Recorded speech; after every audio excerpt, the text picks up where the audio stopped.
What up, what up, what up? Welcome, ladies and gentlemen. My name is Jared, and this is the Jared Show Knowledge Podcast. This week, the campaign for views continues, gets a little ramped up, and so does the talk of politics. In this episode, we'll get into forms of government, what government we have, and we'll even get a little bit deeper.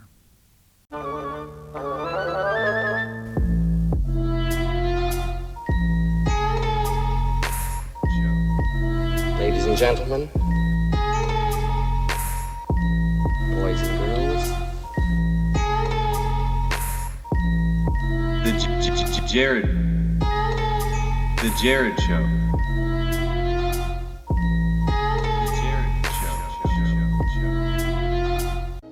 want to change the world. Welcome to the Jared Show Knowledge Podcast. We're going to get deep in this one. Buckle up. In last week's episodes, we talked about the U.S. government and how it's supposed to work and how it actually works. Unfortunately, the corrupt system laid out in the previous episode, how lobbyists and big business weasel their way into legislation, is actually a thing of the past. We moved past the corruption era a while ago. Now, this week we'll see how that transition happened. How we went from republic to a democratic republic to what we are now. Actually, we started as federalist, and we'll get into all that as well. When we get back, let's dive into the main forms of government and how the United States actually started. Hey there, my name is Jared, and I am campaigning not for your vote, but for your eyes and ears. I'm running a campaign for your views on YouTube or podcast plays. I'm not interested in who you're voting for, and neither is anyone else, especially not the candidates. They already know who wins, and it ain't the American public. That's why I've started a campaign to say, ignore politics. I think it's time we all took a deep breath and got a big whiff of this political system. Smells like bullshit. Hashtag ignore politics and hashtag views not votes. Let's get these two trending so that we the people can send a message. That we the people will not be distracted, we will not be brainwashed, and we will come together. We will focus on things that matter. Things like family, health, our personal goals in life and helping others achieve their goals, helping people in need, and God. Don't watch out for who to vote for. View something worth watching, something that propels you forward in life, something that helps you get stronger, smarter, faster, better. My name is Jared, and I'm campaigning for you. Pass this show along. Tweet hashtag views not votes and hashtag ignore politics. Thank you for your time, and may God bless you. Welcome back to the Jared Show Knowledge Podcast. So we got into a little bit of history over the past two episodes before this one. But what we're going to get into now is some forms of government, just basic forms, no real names to it. You can give it all kinds of different names, monarchy, these kind of things. But we're going with systems of government, okay? So we're going to get into a list of really the basic systems, forms of government. Then we're going to get into how the United States, really what we started as and what we've kind of evolved to right now. And I think all of this is really, we need a fundamental basis of what we're talking about when we're talking about politics. Which political party you subscribe to and these kind of things. I think it's important to understand history. I like history anyway. So first, let's get into some forms of government here to figure out what form of government we actually have. Are we a democracy? Are we a republic? Are we a democratic republic? What were we founded as? Let's get into it. So, first form of government we'll get into is called autocracy. Okay? So, an autocracy is a system of government in which supreme power is concentrated in the hands of one person, whose decisions are subject to neither external legal restraints nor regularize mechanisms of popular control. So the best way to think of this would be like a monarchy with a king and a queen. And basically what that is that when the king says something, that's what goes, and that's what it is, right? So that's an autocracy. Someone who has supreme power doesn't answer to anyone. There's no one above them. They have supreme authority. So the next one is called aristocracy, and it's basically aristocrats. Maybe you've heard of that term. So aristocracy is a form of government that places power in the hands of a small, privileged ruling class. And we're definitely going to come back to that soon. But for right now, before we get on into that one, let's just keep going. We'll get into the next one that I think a lot more of us are familiar with the term. Perhaps we don't know what it means, though. So democracy. Okay? So democracy, which a lot of people claim, we are a democracy, we're bringing freedom to people, and we're going to bring freedom to people whether they want it or not, usually means democracy, right? So what is democracy? Democracy is a system of government where the citizens exercise power by voting, right? Simple enough. In a direct democracy, the citizens as a whole form a governing body and vote directly on each issue. So think like a town hall, okay? So that's a direct democracy. Everybody votes. Or, think of back when you were a little kid, and everybody wanted to figure out if they wanted to play basketball or if they wanted to play football, right? Raise your hand, right? That's a direct democracy. So in a representative democracy, which is what a lot of people think we have, the citizens elect representatives from among themselves. These representatives meet to form a governing body, such as a legislator, right? So that would perhaps be one of the three branches of our government, of the United States government. In a constitutional democracy, the powers of the majority are exercised within the framework of representative democracy, but the Constitution limits the majority and protects the minority, usually through the enjoyment of all of the certain individual rights. So like freedom of speech or freedom of association. So basically, it's the same thing as a representative democracy, but it coupled with the fact that you have like the Bill of Rights, right? These kind of things. So therefore, you can't have a majority of people just because, let's say, Texas is bigger than Delaware. Texas can't say, well, we have more people, therefore we're going to get whatever we want. So then you have the Bill of Rights, you have all these things that come in and say, you have the freedom of speech, these kind of things. Okay? So that's basically democracy. I think most people understand that. Then there's republic. So a republic is a form of government in which the country is considered a public matter, not the private concern or property of the rulers, and where offices of state are subsequently directly or indirectly elected or appointed rather than inherited. The people, or some significant portion of them, have supreme control over the government, and where offices of state are selected or chosen by elected peoples. A common simplified definition of a republic is a government where the head of state is not a monarch. Right? So, and you hear this a lot. So you might hear this with even such things like Islamic Republic. So you might have heard that, right? So, but when you pledge allegiance to the republic for which it stands, right? You think we were founded as a republic. We're going to get to that in just a minute. First, let's get to the last form of government that we're looking at here, which is called federalism. All right. Now, this is a very interesting one. Let's go through the definition. Federalism is a political concept in which a group of members are bound together by covenant with a governing representative head. The term federalism is also used to describe a system of government in which sovereignty is constitutionally divided between a central governing authority and constitutional political units, variously called states, provinces, or otherwise.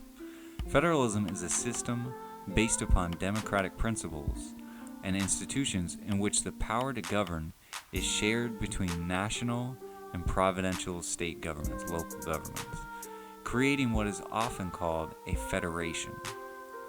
Proponents are often called federalists. Okay? So now, let's look at how we got to where we are today, and actually what we are today. We're going to start going in that direction. So we have a pretty good idea of some of these forms of government. So you have a monarch, which is like a king. You have democracy, you get to vote. You have direct democracy like town halls. I think a lot of that term democracy gets thrown around so much. I think people kind of just assume, okay, well, this is democracy, this is what we are, this is what is going on. We're spreading democracy all over the world. All free nations are democratic, all these kind of things. What's interesting is when you go back in history and you look at what these terms actually mean, and you look at these forms of government, as we got into republic, republic's a little bit different than I think most people think it is. So let's dive a little bit deeper. If you listen to the previous week's episodes, where we went over some history, you already know that the European colonization of the Americas meant that many nations sent over ships to colonize this land, not to found new countries, right? So all these people that came over, Christopher Columbus and all, they didn't come to create a new country. They came to colonize, right? To spread the kingdom of wherever they came from. Columbus came from Spain, and then eventually, the 13 colonies and everything that happened with Great Britain. That's really why things came about. Eventually, actually, Great Britain sent over the colonists, but because of taxation without representation, which, if you don't know your history and you don't know these terms, go get into it. It's definitely worth it.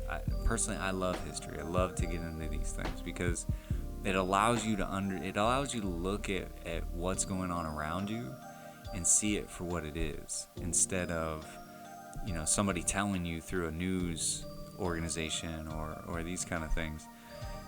Even myself, go read history, man. It's much more interesting and it's much more in depth. I'm going to give you some cliff notes here, and I want to give you some interesting points as to why this stuff's important so that you can go look it up for yourself, because it's very important. But with taxation without representation, basically it means that King George, I think the third, who was ruling over the colonists at that particular time, they had Parliament, and Parliament was kind of like our Congress, right? So you would have representatives and these kind of things. And we didn't have a representative in Parliament for the 13 colonies. And so because of that, it was we were being taxed for all this tea, for everything, basically. Just draining money out of these 13 colonies was the King of England. And we didn't think it was fair, and we didn't want to pay it, but there was no representative in Parliament to say, hey, we don't want to do this. And so it was taxation without representation. And because of that, they started a revolution with the Boston Tea Party and attempted to gain independence. So everything here started from colonists that were sent from kings and queens to expand their kingdom, okay? So we started under an autocracy, right? A monarchy. We started under a king or a queen in the sense of Spain. They had Queen Isabel. They had Queen Isabel I and King Ferdinand II. And we'll get into what they were. But they were autocracy. It was ruled by a monarchy, by royalty, right? Same thing with the King of England. So everything here started under those terms. We had a king that ruled basically from the other side of the ocean. So then after the Revolutionary War, this is where things get interesting, especially for Americans, right? Love that word. America, right? And it really was America. It wasn't the United States of America. It was just America. So America was founded as a confederation. Okay, we're going to get into that. So what we did is we drafted a constitution, the first constitution. What we're under now is actually the second constitution. So we drafted the first constitution called the Articles of Confederation. So this is a good time to get a bit deeper into what federalism means. So basically it means that two modes of government work together to form a single political system. Now I know this episode's getting kind of heady. It's getting a little, there's a lot of terms in here, federalism and constitution, all this stuff. I get that, but stick with me here, okay? Because the points I'm making in this as we go along are going to be really important. Okay, so try to get through, all this, all these words and all this high word stuff. I don't think it's been too bad so far. I'm going to try to keep it as light as I can. But try to stick with me here. So we're talking about federalism. Federalism, come on. We're talking about federalism, all right? Not to be confused with federal government. We're going to get to that in a minute. But we're talking about federalism, all right? A form of government. Right? So it basically means it's two modes of government. Basically, big government, small government. We're going to get into some terms that better describe that, though, because big and small aren't really good enough, okay? So you have regional government, which is basically the state government, right? And then you have general government. And general government is like the big guy government, okay? The government over everything. I'm still waiting for my turn. So, like I said, stick with me. We're getting to the point, I promise. It's a little heady, but that's the show. We're a little heady anyway, so it's cool. But remember, we're talking about before the second Constitution, before George Washington, before all these things, all right? So now we're America, and we have gotten the Articles of Confederation. So we're a federation. We're a confederation, actually. We're going to get into the difference in a minute. But basically what that means is you have regional, which is local government, and then you have big government, which we're going to call general or central. We're going to call it central government. Because calling it federal it confuses us, right? So basically what we did is America was actually founded on, it was founded as the Confederation, okay? Meaning that each state had more power than the general or central government. So that's what we were, right?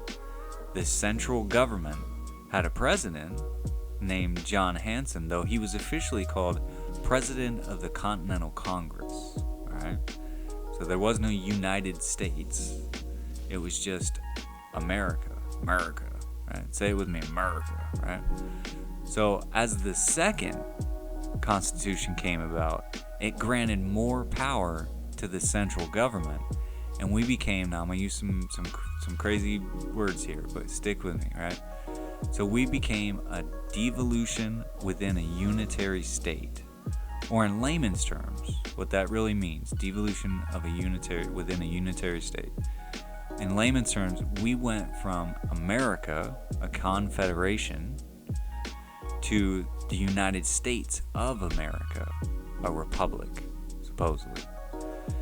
And devolution means the statutory delegation of powers from the central government, right? So big government delegating powers down, right, through the central government of a sovereign state to govern at a subnational level, such as a regional or local level. So devolution basically means that the big boy government now, the central government, has power and it delegates that authority down into the states. Instead of confederation, which is what we had, which means that the states have more power. They have more power over their citizens, over everything that they're doing, all right? So basically what happened is this is the shift of power from regional or state level, And this is where it gets tricky, because that word federal came to mean central or big government, right? But again, federism, I keep saying that, right? I promise. It's nothing to do with Britney Spears, but federalism, right, had to do with the unity between regional and general governments, or state and big governments, right? That's what federal really was. But then they adopted that name, federal, and then it became just the big government, whereas the local governments are just local governments, right? Regional governments. And really it's just state government. So what we end up saying is the state and the federal. But really federal is supposed to mean central and regional, right? And this word federal gets hijacked one more time. We're going to get into that a little bit down the ways here. But remember, all of a sudden, now we got big government. The government is the government over all of the states, and it delegates authority down because of this devolution within the unity of states. So we went from America to the United States of America. Okay? So to sum things up here, we started as colonists under a king or a monarchy.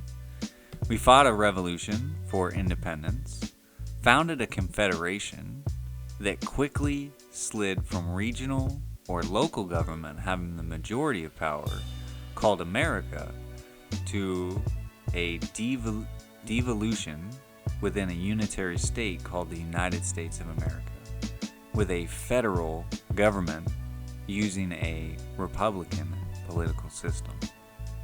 Did you get all that? I hope you own it. I think it makes sense. If you didn't, rewind it, get back into it. Go look it up. Go look up federalism. Go look up these, republic, democracy. Go look these things up. That's how we started. But when we get back, we're going to get into how the United States of America actually started. So that's what we're told. Really, that's the cover. So that's the thing that we know already. It's just it's not talked about that way. It's not explained that way. Anybody it's explained to, their eyes will kind of glass over, right? I'm hoping that hasn't happened to you so far. But when we get back, we're going to get into how that America actually started. And it wasn't as a republic. We'll be right back, right after this. Stay tuned. Hey there, my name is Jared, and I am campaigning not for your vote, but for your eyes and ears. I'm running a campaign for your views on YouTube or podcast plays. I'm not interested in who you're voting for, and neither is anyone else, especially not the candidates. They already know who wins, and it ain't the American public. That's why I've started a campaign to say, ignore politics. I think it's time we all took a deep breath and got a big whiff of this political system. Smells like bullshit. Hashtag ignore politics and hashtag views not votes. Let's get these two trending so that we the people can send a message. That we the people will not be distracted, we will not be brainwashed, and we will come together. We will focus on things that matter. Things like family, health, our personal goals in life and helping others achieve their goals, helping people in need, and God. Don't watch out for who to vote for. View something worth watching, something that propels you forward in life, something that helps you get stronger, smarter, faster, better. My name is Jared, and I'm campaigning for you. Pass this show along. Tweet hashtag views not votes and hashtag ignore politics. Thank you for your time, and may God bless you. Welcome back to the Jared Show Knowledge Podcast. I hope you're still with me. Are you still awake? I hope so. We're getting into some pretty deep things. It's a selection year. I say that jokingly and unfortunately. And these things are the things that we need to know. I mean, we need to know what history is telling us about where we're at right now. right? So that we can know, is all this stuff worthwhile? I mean, should I care who I should vote for? And like, should I vote? Should I do this? Should I do, like, why should I care, right? I think nowadays it's not, so many people are sucked into the whole political system and picking a side. I don't think people are even asking the question, should I care? I think they're asking, which side am I on? And what I'm here to say is, don't pick a side. That's my point here.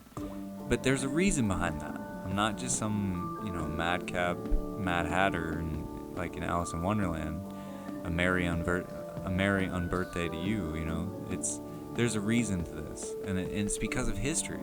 It's where we came from and where we ended up and where we're at now. So bear with me here. And try to answer that question, So what political system runs the good old U.S. of A? Is it Republic, Democrat? Are we a democratic republic? Are we spreading democracy all over the world? That's what we are, right? It's a democracy. Well, this is where we start to add up the things and get down to the nitty-gritty. So all of the things that I've said so far in this episode and the last couple, we're going to start adding those things up to understand kind of where we're at. So at the beginning of this episode, we went over the different forms of government, right? Autocracy, aristocracy, democracy, republic, and federalism, right? And there's many more different ways of saying that, like monarchy, right? But those are the different forms. Those are different ideas of government, okay? In the previous episodes of how the government actually works, which is the one before this, we went over how someone might get elected or really selected. And it's easy to see that it is a ruling class of a privileged few that hold offices in politics. And I say that because of, what I said in the previous episode about, the way that you get elected is either favors or money. It's one or the other. There's no way around that. I mean, you can get into Kamala Harris, I guess how you say her name. I guess she's running with Joe Biden and these kind of things. She was supposedly funded by like crowdsourcing type idea. But if you think about it, there are 535 men and women congressmen, right? 100 in the Senate, 435 in the House of Representatives. So you're telling me one person, right, is the one person that got all these people to give her. What about the other 400, 500 people that are there, that are voting against her, that are being controlled by lobbyists, that are being controlled by big business, that have their own agendas, right? I think it's pretty easy to see with everything I've said in the previous episode and a lot of the stuff I'm going to get into in this one that, we are really having to deal with a privileged few that are holding office. And let's think about it this way. And these are some really amazing numbers, okay? I looked all these things up, and this is the Knowledge Podcast, so I'm going to throw you some straight facts out, right? Some heavy-hitting numbers, and these are amazing numbers. Stuff that blew my mind as I was getting ready for this. But let's think about it this way. When was the last time that a poor person, someone who is not a millionaire, was president? Or congressman or governor? But let's say president, okay? So when was the last time a poor person, not a millionaire, okay? Even though, $900,000 is a lot of money. Let's say when the poorest president, I tell you what, name the poorest president that ever held office. You look it up, you'll probably see Harry S. Truman. We'll get to that in a minute. But 9, okay, check this out. So 9 out of 45 presidents have not, I repeat, have not been millionaires. Let me say that one more time, okay? 9 presidents out of 45 total have not been president, or have not been millionaires. Okay? So the rest of them, do quick math, what is that? 39. No, that's really bad math. 34. Okay? So 34 presidents out of 45 have been a millionaire. And we're going to get into some crazy numbers.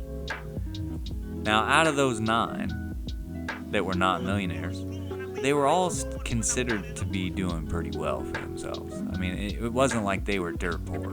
It wasn't like they were as poor as I am, okay? You know, I got nothing to my name, so it wasn't like they were as poor as I am, right? They were still $100,000 heirs. I mean, they still had money. It wasn't like, you know, they were homeless, and it wasn't like they were like regular Joe blue-collar workers either. I mean, they were connected within the system. You know, go look up some of these guys. You know, go look up these people. This is where things gets crazy, okay? You want to know who the top 5 richest presidents were. Crazy. This is amazing, all right? Now, if you look this up, Trump is supposedly the richest president ever, okay? But that can neither be confirmed nor denied, okay? So you can't say yes he is or no he's not. We don't really know. So we can put him on that. We'll do the next 4, okay? So we'll say if that's 5, we'll do the next 4. So the next richest, or, you know, if you want to say he's the first richest or whatever, would be, drumroll please, George Washington. Okay? Guess his net worth. Guess. Go ahead. Say it out loud. I'll wait. Go ahead.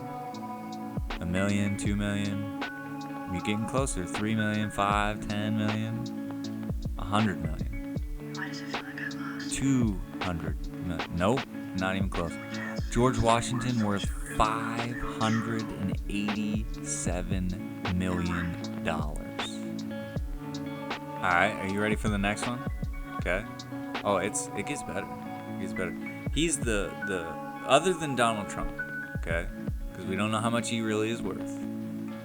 Other than Donald Trump, George Washington, supposedly the first president, if you kick out John Hanson and all them, the first president of the United States, we'll say that way, George Washington, worth $587 million.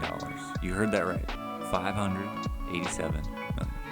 The next richest president after George Washington, Thomas Jefferson, worth $236 million. $236 million. The next richest president after that, Teddy Roosevelt, with $139 million. These are not like, oh, I got lucky in the stock market one day, millionaires. Thomas Jefferson, $236 million? I mean, Teddy Roosevelt didn't accidentally happen upon $139 million. Let's do one more, okay? One after that. Andrew Jackson. $132 million. Crazy. Now, here's another thing we need to look at, all right? So we went over Teddy Roosevelt, Andrew Jackson. So how about the good old founders, right? I mean, we already got into George Washington. I mean, he's not necessarily a founder, but like Thomas Jefferson, right? So let's look at the first 5 presidents. Let's look at the first 5 presidents of the good old U.S. of A. How much money did they have? Okay. So George Washington, I already know, astoundingly crazy, $587 million. I wonder how much he had to campaign. You think he had to like put ads out? I mean, he's like the first. I don't know. Maybe he did. Right. Let's look at the second one. The second president of the United States of America, John Adams. Guess how much he's worth? million, 2 million, 3 million, 5 million. John Adams worth $21 million. The third president, Thomas Jefferson, we already know, $236 million. Coincidentally, Thomas Jefferson, third president and third richest president. Same thing. Fourth president, James Madison. Guess how much he's worth? 5, 10, 100 million? $113 million. And we already know what's number 5 is what's gonna bring. James Monroe, the 5th president of the United States. No, I think James Monroe is pretty poor. He didn't have that much. James Monroe, what do you have, like $50,000, something like that? What do you made, like $50,000 a year? No, James Monroe worth $30 million. So what are we getting to here? Let's look at that definition of aristocracy again. The good old aristocrats. Aristocracy, a form of government that places power in the hands of a small, privileged, ruling class. Do you think, let's say, $30 million does that? Is that privileged? How about $113 million? Is that privileged enough? How about $236 million? Is that privileged enough? How about the first president of the United States ever? $587 million worth of George Washington. Is that considered in the hands of a small, privileged, ruling class yet? Have we breached that barrier yet? Thomas Jefferson, James Monroe, John Adams. The founders were not some backwoods farmers that had enough working for the king.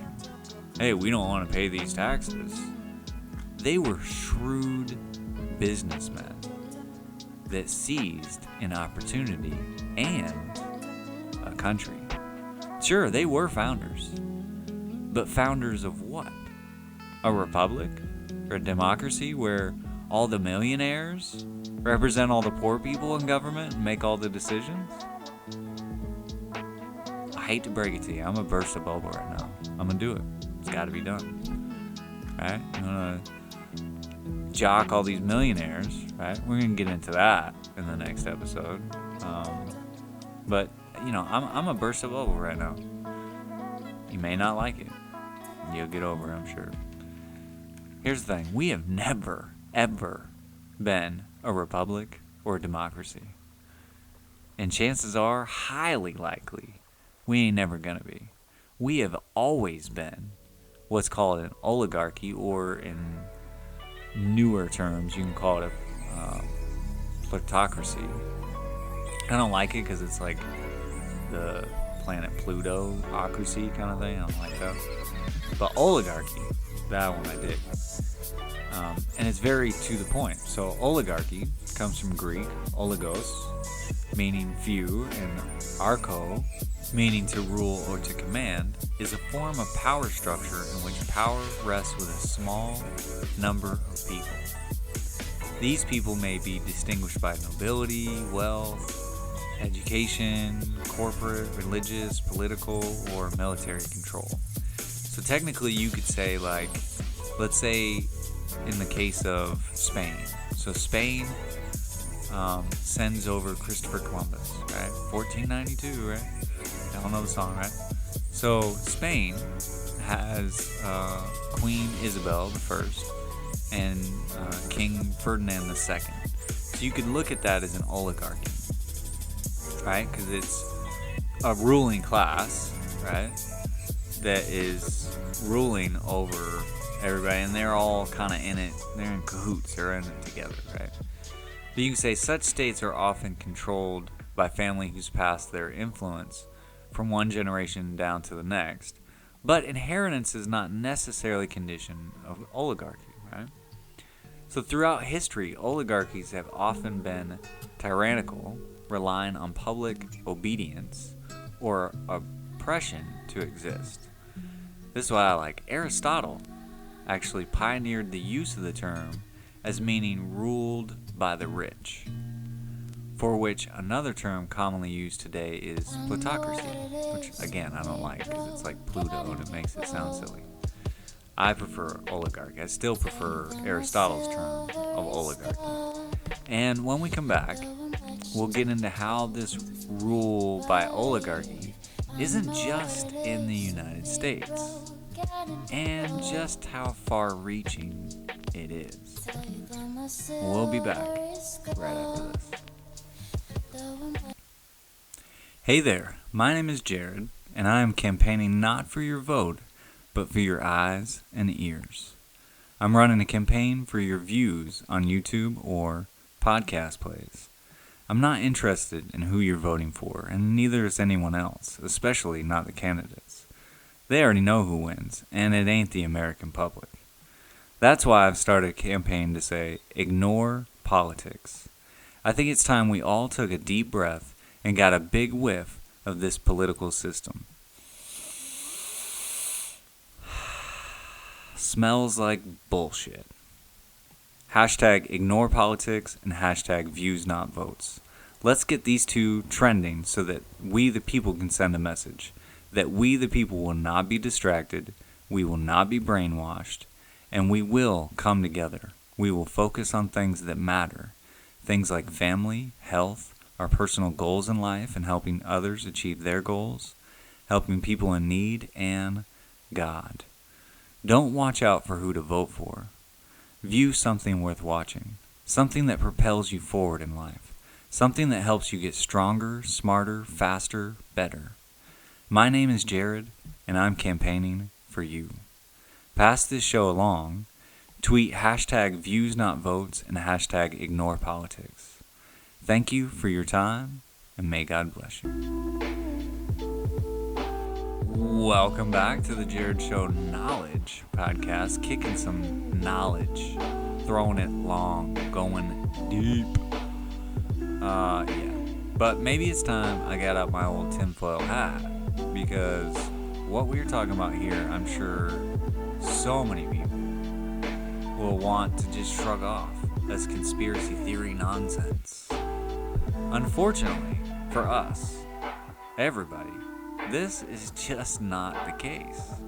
As I just read the top list of the first 5 presidents, not to mention all these people that did all of these, John Hancock, everybody that's involved in the Constitution, do you really think all these people that are rich slave owners, right, have the best interest in the, if they really did, I mean, do you really think that George Washington at $587 million and Thomas Jefferson at $236 million, do you really think that those slave owners are really out for your best interest, or they just seized an opportunity because they saw a vacuum of power? Because all of a sudden, right, the king is gone. So now what?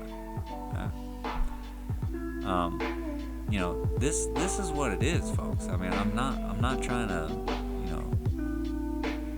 get you to wear a tinfoil hat and believe in, Loch Ness Monster and stuff. I'm trying to give you some facts here, so that what we're standing on is not some news organization that's trying to sell us something. Okay. Unfortunately, behind the cute movies about President Ford fighting off the bad guys and, crazy series like House of Cards, there's something much more going on here. And when you get into politics, if you really want to know about politics, you really want to know what's going on, you got to go through history. You can listen to all the talking heads on Fox and CNN and MSNBC and Twitter and all this kind of stuff. You can do that all you want to. But remember, you're just playing a game. That's no different than a sport, right? You're just participating in the politics as a sport. Until you go back in history and see it for what's going on, then equipping yourself with knowledge, then you can make an informed decision as to what you want to do. Until then, you're just jumping on board of a bandwagon and say, hey, I like that team, I'm going to go with them. And that's, like I said, I mean, you can call me conspiracy theorist or whatever. Wait till we get into what we're about to get into now. I'm sure you will, but it's these are facts. I just threw some straight facts. I mean, how many people look that up? I don't know, but you should. Maybe you should. I don't know. Anyway, let's I think it's time we went behind the curtain. Just for a minute, just for one little section here, this last little section. It's the last part of the show. We're gonna go through this. We're gonna peek behind the curtain just a little bit. Are you with me? You wanna do it? Let's do it.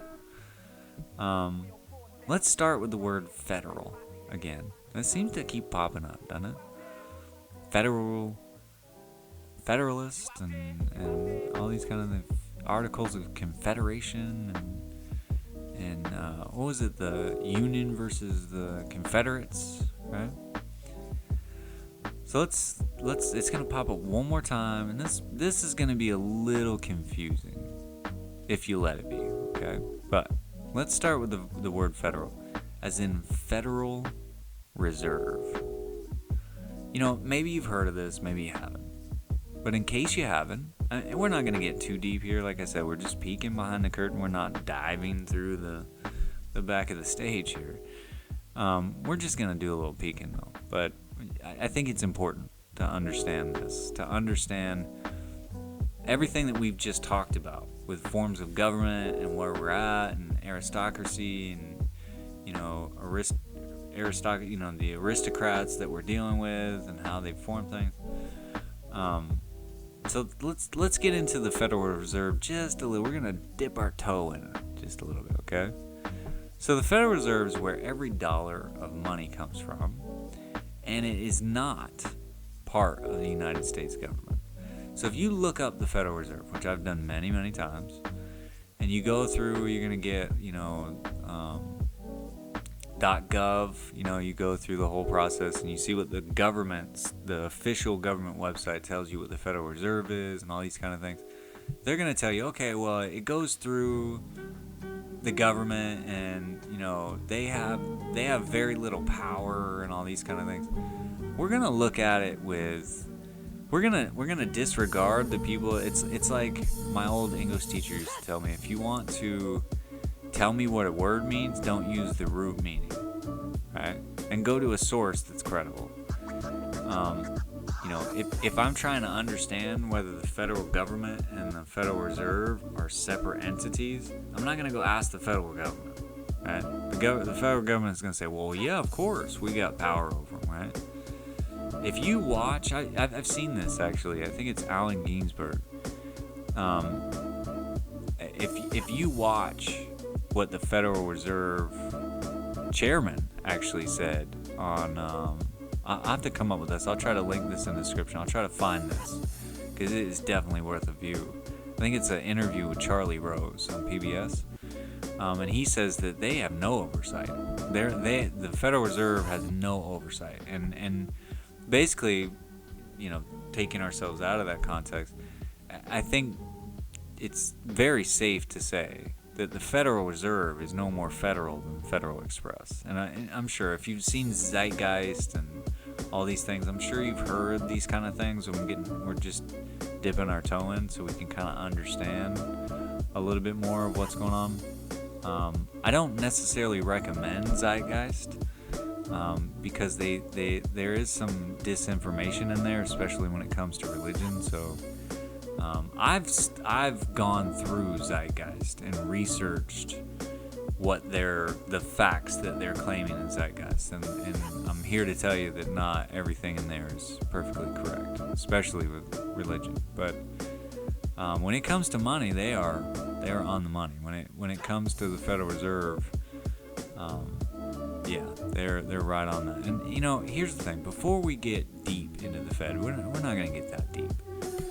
But before we get into what it's about and what's going on here, I think it's good that we remember an anniversary that happened just a few days ago.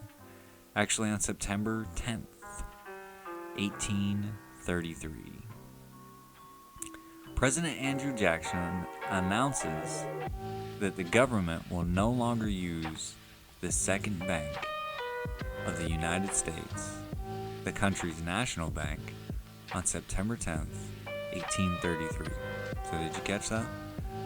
So President Andrew Jackson, announces that the government will no longer use the Bank of the United States, the country's national bank, on September 10th, 1833. A national bank had first been created by Mr. Richie Rich himself, George Washington, and good old Alexander Hamilton, who was no slouch himself. He was quite the doer. He had quite a bankroll. They both created it in 1791 to serve as a central repository for federal funds. The second Bank of the United States was founded in 1816, 5 years after this first bank's charter had expired. So Mr. Richie Rich himself, George Washington, and Alexander Hamilton got Congress to say, okay, we need a central bank, right? So, but it was on a charter. I think it had like 25 years or something. You can add it up. So it's 1791 to 1816. So you can add whatever. I think it was like 25 years. So after it expired, they came up with the second one. And then Andrew Jackson said, no, and pulled the plug on it. But why is this important? Alright, so interesting, that's great, you love history, okay, but you're boring the crap out of me. So why is this important? Let's look at what Thomas Jefferson, the other Mr. Richie Rich at $236 million, had to say about it. He said, and I quote, "If the American people ever allow private banks to control the issue of their currency, first by inflation, going up, then by deflation, going down, the banks and the corporations that will grow up around them will deprive the people of all property until their children wake up homeless on the continent that their fathers conquered. I believe that banking institutions are more dangerous to our liberties than standing armies. The issuing power should be taken from the banks and restored to the people, to whom it properly belongs." Now, is Richie Rich really meaning that? I don't know. But that's what he said, and it makes a lot of sense. Right? So that's what Andrew Jackson is trying to do in that, for instance. The second time. So Mr. George Washington says, hey, we're going to create the first central bank. The charter runs out, their time limit, to see if it would work. So basically Congress gave them like 25 years to say, okay, let's try it out, see what happens, right? Yeah. Charter runs out, 5 years later, they start another one, 1816. So Andrew Jackson comes along and says, no. And we're going to see how amazing that actually is. Now remember, Thomas Jefferson, who's saying that about private banks, the third richest president that was ever lived. Andrew Jackson, I think, what was he, the fifth? The fifth richest, right? So these guys, supposedly, that are against the central banking system, right? Now, the first two banks of the U.S. attempted to be central banks, but in 1913, on December 23rd, good old Woodrow Wilson himself, while most of Congress was home with their families for the holidays, the Federal Reserve Act was passed. If you have not, go check it out. The Creature from Jekyll Isle, I think is the name of it. It's a book. I'm sure you can find it on YouTube. Go check it out.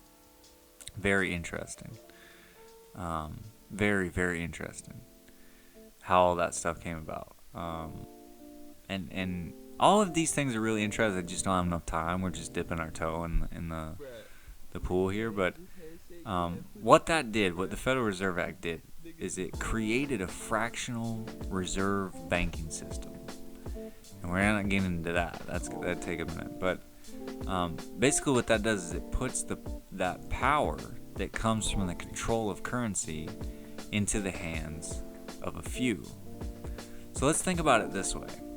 Every system has a top and a bottom, okay? What most people are told is the top is the political system, right? The government. But it's not. See, it's those that control the money. To borrow a quote here, "Give me control of a nation's money, and I care not who makes the laws." You know who said that? Mayor Amschel Rothschild. Right? One of the richest families in the world. Actually, Mayor Rothschild is one of the founders. They are the founders of the European banking cartel. They're the ones that founded these huge central banks. They're the ones that got the idea of central banks and put them into practice and started that whole thing. We're going to get into why in a minute, but I can't emphasize this enough. If I haven't emphasized this already, maybe I should. I'm gonna right here. You know, here's the thing. I'm not trying to go in on some insane conspiracy theory here. What I am doing is getting down to brass tacks, as they say. And this is the way it goes, right? You can look around you and see it, right? I'm not coming up with some kind of weird, Loch Ness Monster is gonna jump out and become president. That's not what I'm saying, okay? What I'm saying is, if being a millionaire is really the only way to get to political power, then money matters, does it not? I dare you right now to go out and try to become the president. I mean, you still got time. Try to become the president with no money. Has anybody ever become president with no money? I don't think so. I don't think you can. I think it's impossible. So money obviously matters, especially in politics. If money matters that much, then it naturally matters who controls that money, does it not? Because he who owns the gold makes the rules. Or more precisely, whoever tells us what $1 is worth is above money, above politics and politicians, completely. As Franklin Delano Roosevelt, I think the 32nd president, said in a letter to Colonel E. Mandel House. Listen closely, this is the president saying this. Okay? He says, and I quote, "The real truth of the matter is, as you and I know, that a financial element in the large centers has owned the government of the U.S. since the days of Andrew Jackson. History depicts Andrew Jackson as the last truly honorable and incorruptible American president." Now that's saying something. That's by the 30s, okay? So by 1913, so we have this fractional banking and central banking, and all these people like Rothschilds are coming in, right, and fronting the money to us. Like I said, at some point maybe we'll get into fractional reserve and banking and all that stuff. Without getting into fractional banking right now, and I think we're gonna have to at some point, because it's interesting. This is the Knowledge Podcast, so why not, right? But without getting into all that stuff, how central banking took over and all that stuff, I think it's easy to see. He who owns the gold makes the rules. I think we all know that, right? But here is a mind-blowing statistic. Another one. It's probably the last one. Okay? Although, I really think that George Washington, 587 million got me. But out of 195 countries in the world, guess how many have a central banking system? Go ahead, I'll let you. Go for it. Guess how many? No. 5, 10, 20. How many of them have them? There are only 9 in the world. Actually, no, there's only 7. There are only 7 countries in the world that do not have a central banking system. Now, what does this mean for us? What does that mean? Why is that a mind-blowing stat? Right? So there's 195 countries as recognized by the UN. And out of those 195, 7 don't have central banking systems. Why should we care? And what this means is he who owns the gold makes the rules. And I've said this before, I'll say it again, perhaps not on this podcast, but I've needed to, is if you still have a name, if you still have a number next to your name, right, your net worth, if you still have a number next to your name, you don't own anything, right? You're still working for somebody, right? Until you get to the point where you tell people how much money is worth, then you have real power. Until then, if you got a number next to your name, you're still like the rest of us at the end of the day. I mean, there's definitely a huge gap. We used to have, middle class, upper class, lower class, right? Really? Now there's still middle class, upper class, lower class. The only difference is unless you are, I don't know, got $100 million or something, you're lower class. And then everybody that has a bunch of money, like Jeff Bezos, Warren Buffett, all these people, they're upper class, right? Or they're middle class, really. The people that are upper class, the people that don't even have a class, really, are the Rothschilds, the Warburgs, all these people, the families, right? Like we're talking about all the different forms of government. These people that are passing this power on, right? Bonds so old you can't even imagine. Things that these people, we honestly, I cannot imagine waking up tomorrow and never having to think about money ever again. Can you? When's the last time you didn't have to think about how you're going to pay your rent or your car payment or your insurance? Right? These people don't think that way. Unless you are one of those people. I highly doubt those people are going to listen to what I'm saying. But if you are, hello, hey, how's it going? Yeah, if you could stop a little bit. How much is enough kind of thing is my question, like Jeff Bezos. Have you ever seen the thing? I think it was on TikTok, I think is where it came from. But it was the thing where they show you how much he's actually worth almost $200 billion. How much money that is? Have you ever seen that? It's amazing. They did it with rice, right?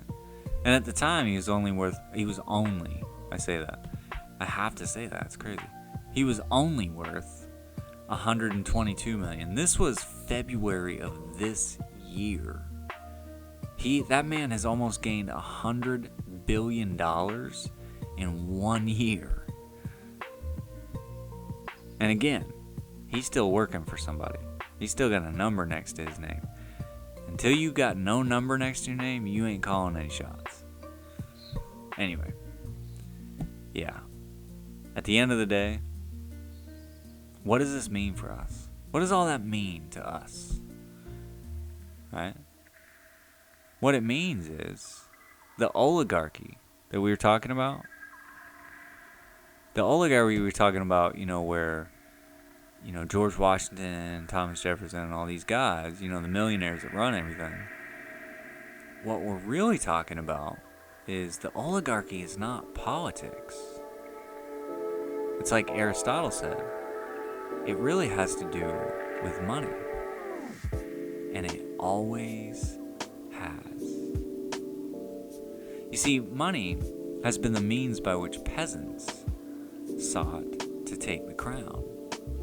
See, before money and coins and all these kind of things, even before the idea of what we're talking about here, there was kings and queens and royalty, right? And they had been established largely through bloodlines, right? So the reason that Queen, I don't even know the Queen's name, I think it's Elizabeth, I don't know, but the Queen of England right now, whatever her name is, the reason that she's the Queen is because of her bloodline. That's what makes her royalty. It wasn't because somebody said, "Hey man, I like that woman right there. Let's make her a queen. Let's put her up there." She wasn't elected or selected or anything. She was born into being royalty. Okay? So that was all through bloodline. So if you weren't born part of the club, part of the bloodline, then you weren't ever gonna be part of the club. Unless you happen to marry into it, okay? Or you could take it by force, right? You could take the throne, right? When America was founded, aristocrats like Thomas Jefferson, all these people saw their opportunity to steal the crown. You see, the king had just been overthrown, and it left a vacuum. Now, honorable people did step in, but eventually, political oligarchy turned into financial oligarchy. Right? And that is what we have today. Throughout all of history, there have always been the rich and the poor, the have and the have-nots. I don't think there has ever been such a smokescreen as there is now, though. Right? I mean, why are we fighting for scraps among ourselves? Why are we constantly fighting black versus white and Latino versus this? And we always have these ethnicity wars. I call it ethnicity wars. You can call it race, which is stupid because we're all part of the same race. But again, that's another way. That's right. Like, and you know, political wars, you know, blue versus red and Democrat versus Republican. Like, I have never seen such a smokescreen as there is now. You know what happened is, you know, back in there's always a smokescreen. There's always something to keep us busy with, so that we don't get really mad about the fact that, you know, why is it that the Queen of England is living in some castle and I'm not? I don't get it. I don't understand. What makes the Queen of England more qualified to walk down, you know, these stupid red carpets every day and, you know, knight people and all that? What makes her more qualified for that? Nothing at all. Right? I mean, nothing. If you can tell me what makes the Queen more qualified, I mean, you know, obviously she's a woman, I'm saying. As far as royalty goes, I've said this before, I'm not trying to be the Queen of England, right? But my point is this: what makes royalty more qualified than anybody? It's bloodlines, right? I don't necessarily agree with that, right? I think it's ridiculous. But I have never seen such a smokescreen as there is now. I mean, it is unbelievable. It is coming out of the woodwork. It's everywhere, right? We've got, you know, ethnicity wars. We've got coronavirus. We've got politics. You know, the bullshit side of politics. This guy's running against that. Da da da. I have never seen such a smokescreen. It's amazing. I mean, we're out here fighting for scraps. I don't have $1 to my name right now. And Jeff Bezos has 200 billion. 200 billion. Unbelievable. Unbelievable. I'm not a Marxist or communist or any of that crap. I'm just saying that's a bit excessive and ridiculous. Don't you think? I mean, at the end of the day, okay, I'm not for advocating for redistribution of wealth or any of that crap. I'm just saying When is enough, dude? Like go go buy an island and do something else, bro. Like, go do something else, man. Right? Sell something. Do something else. Okay? You don't need to make $100 billion in a year. It's just ridiculous. It's ridiculous.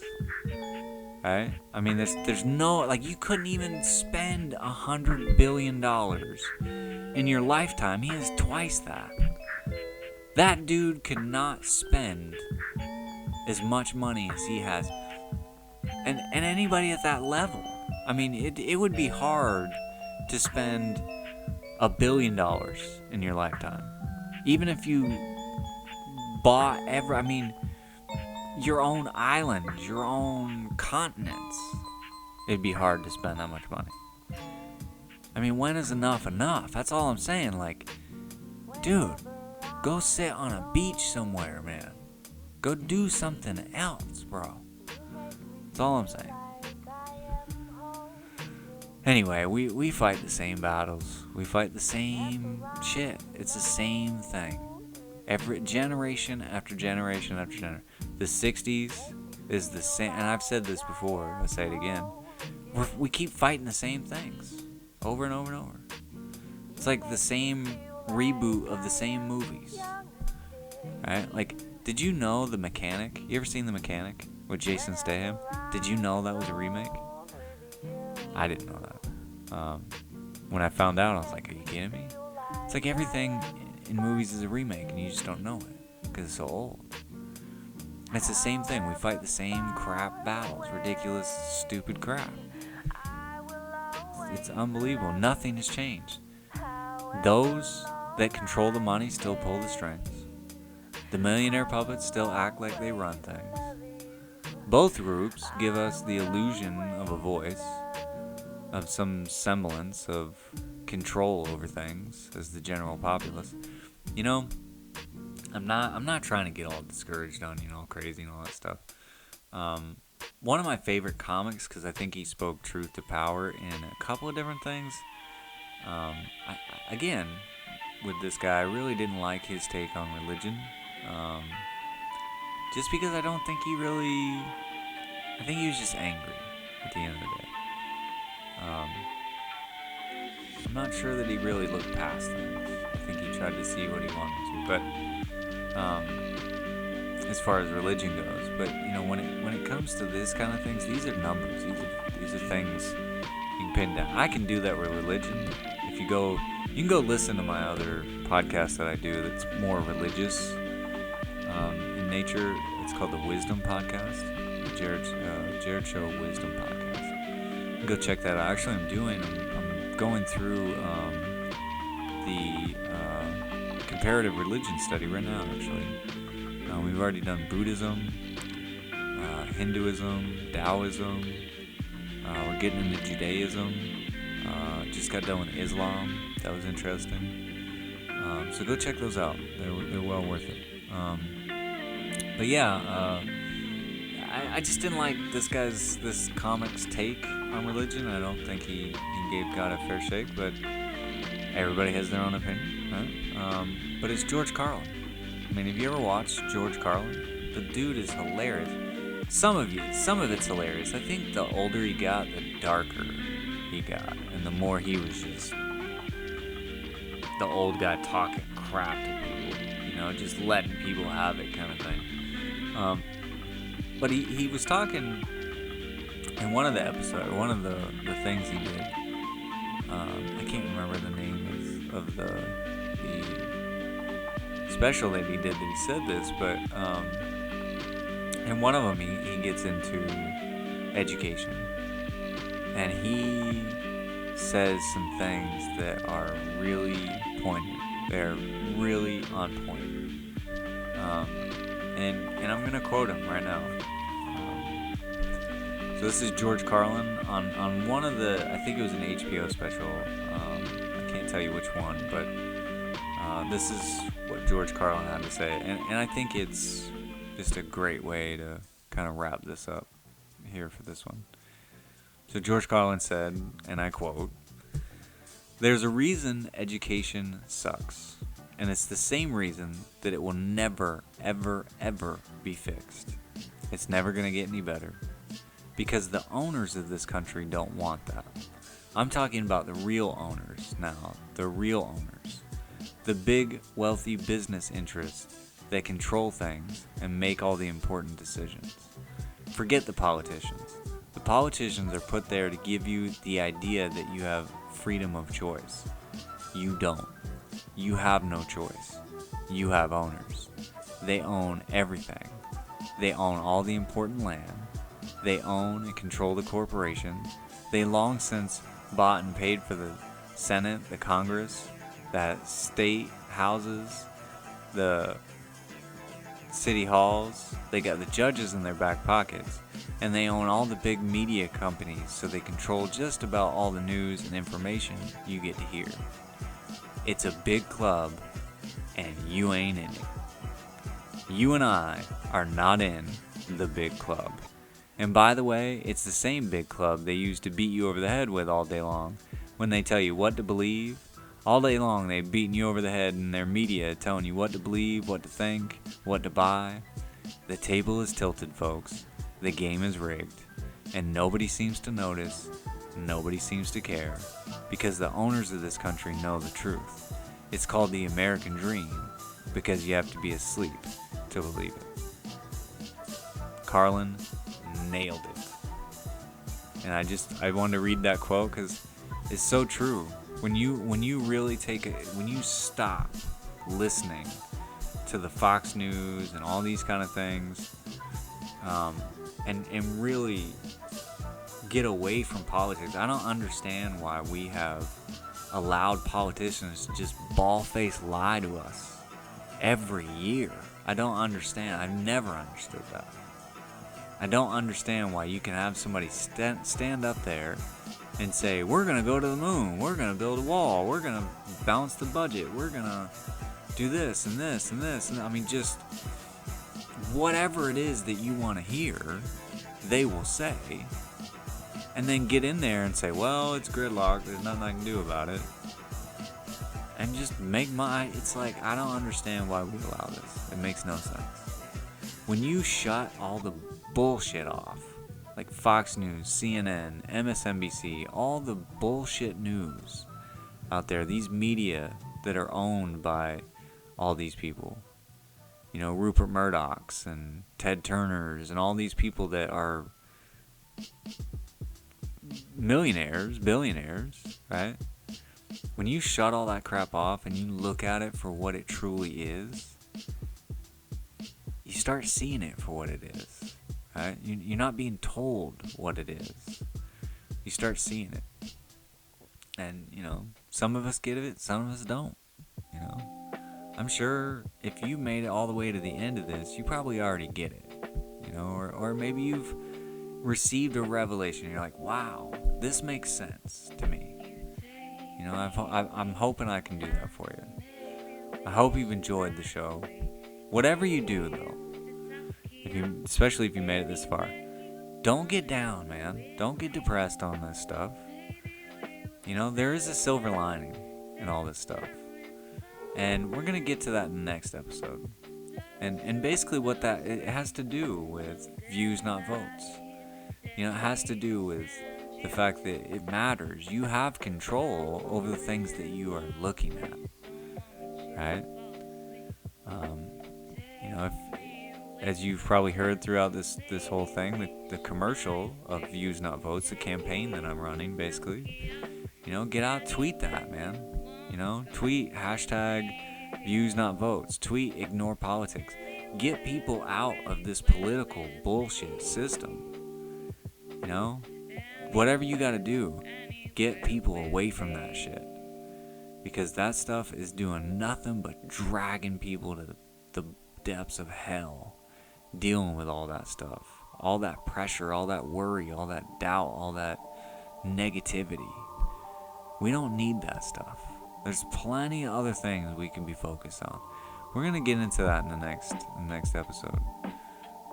The campaign for views is just getting started. and we're going to kick it into high gear. So I tell you what, do me a favor, do you a favor, do them a favor, pass this along to a friend, family member, coworker, anyone you want to. Make sure to like and subscribe for more. There's going to be much more coming up. Actually, by the way, I have a big announcement coming up next week.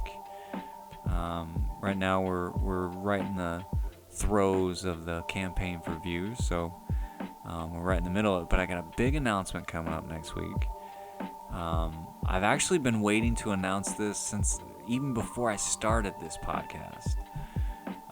You may think I went about things backwards, but hopefully it'll all come together and you'll understand. But I've had this idea for years, and next week I think I'm gonna announce it. I think I'm gonna man up, and I think I'm gonna announce it. It should be interesting. It's gonna be great. Stay tuned for that. Thank you for watching or listening. If you're watching on YouTube, hola, what up though? Thank you for watching. And as always, and in always, may God bless you. Thanks.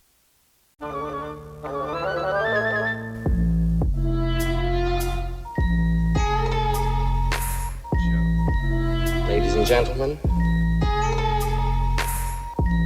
boys and girls,